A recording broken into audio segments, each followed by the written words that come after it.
আসসালামু আলাইকুম দর্শক। এআই অর্থাৎ আর্টিফিশিয়াল ইন্টেলিজেন্স ক্ষতিকর দিকের প্রথম শিকার বাংলাদেশের নওরিন আফরোজ নামের একটি টিকটকার। সোশ্যাল মিডিয়ায় অনেকের এআই নিয়ে আইডিয়া না থাকায় অথবা কেউ স্বেচ্ছায় নওরিন আফরোজের 9 সেকেন্ডের ফেক একটি ভিডিও লিঙ্ক শেয়ার করছে। সোশ্যাল মিডিয়ায় এটা নিয়ে অনেকেই মাতামাতি করছেন। আর্টিফিশিয়াল ইন্টেলিজেন্স সম্পর্কে যাদের জ্ঞান নেই তারা হাসাহাসি করছেন, কিন্তু এর শিকার হতে পারেন আমি কিংবা আপনি এবং আপনার পরিবারের মা বোনেরা। মূলত কারো ছবি দ্বারাই তৈরি করা যাচ্ছে ফেক পর্নোগ্রাফি ভিডিও। সামাজিক যোগাযোগের মাধ্যমে আপনার ছবি বুঝে শুনে আপলোড করবেন, না হয় হেনস্থার শিকার হতে পারেন আপনিও। বর্তমানে এআই ওয়েবসাইট দ্বারা শুধুমাত্র একটি ব্যক্তির ছবির মুখমণ্ডল হলেই পরিবর্তন করে যে কোনো ভিডিওর চরিত্রের জন্য তা ব্যবহার করা যাচ্ছে, যা দেখে বোঝার উপায় নেই এটি নকল নাকি আসল। অনেকেই হ্যারাসমেন্ট এবং ব্ল্যাকমেইলের শিকার হচ্ছেন।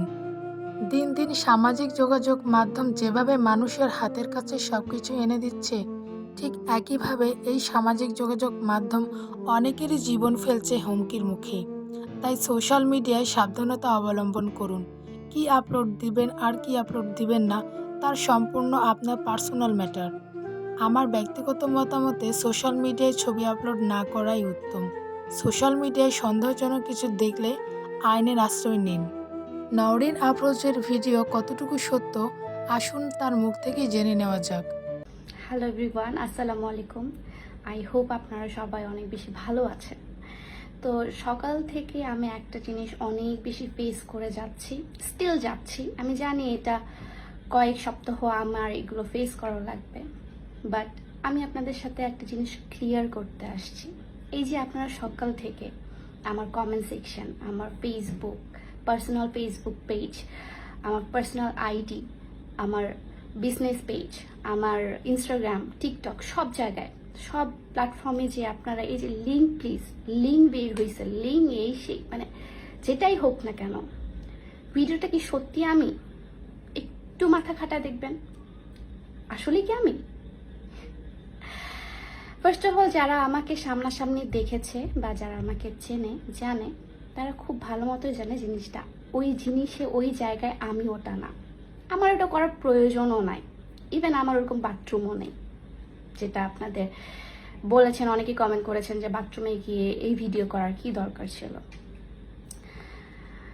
আর আপনারা অনেকেই জানেন যে এখন গোটা ওয়ার্ল্ডে, শুধু বাংলাদেশে না, গোটা ওয়ার্ল্ডে এই এআই যে এডিটের যে একটা ব্যাপার, আপনারা খুব ভালো মতো লক্ষ্য করবেন। এখানে একটা ট্যাটু ছিল মেয়েটার, যার ভিডিও, আসল ভিডিও, এখানে একটা ট্যাটু ছিল। আমার কি আসলে এখানে কোনো ট্যাটু আছে? আমার হাত আসলে এমন? যাই হোক, ওটা বাদ দেন। আমি বুঝতেছি না আপনারা অ্যাকচুয়ালি কি প্রুফ করতে চাচ্ছেন। আর আমি এমন ভিডিও কেনই বা করব? আমি এমন ভিডিও কেনই বা করতে যাব? আরেকটা কথা হচ্ছে, আমি তো ভিকটিম ভাই। আপনাদের তো দরকার আমাকে সাপোর্ট করা। আমি তো এখানে আমি, আমার ফ্যামিলি, আমি সকাল থেকে কি পরিমাণে ট্রমাটাইজড, আপনাদের কোনো আইডিয়া আছে? হুট করে ঘুম থেকে উঠে আমার জীবনটা পাল্টে গেল। এত এত এত এত মানুষ যারা আমাকে পছন্দ করত, তারা আমাকে ছি ছি করছে। জিনিসটা খুবই বাজে। আর আমি যেখানে জিনিসটা করিনি, সেখানে কেন আমি এটা দায়ভার নিব? আর আরেকটা কথা, যারা আপনারা এটা শেয়ার করছেন, যারা আপনারা লিঙ্ক চাচ্ছেন, যারা শেয়ার করছেন, বিভিন্ন পেজে আপলোড করছেন, বিভিন্ন স্টিকার বসায় আপলোড করছেন, বিভিন্ন ফেস বসায় আপলোড করছেন, পরবর্তীতে আপনাদের বোনের আবার এমন বের হবে না তো? আপনাদের বোনের ফেস বসানো কোনো ছবি বা ভিডিও বের হবে না তো? বা আপনাদের গার্লফ্রেন্ডের, বা আপনার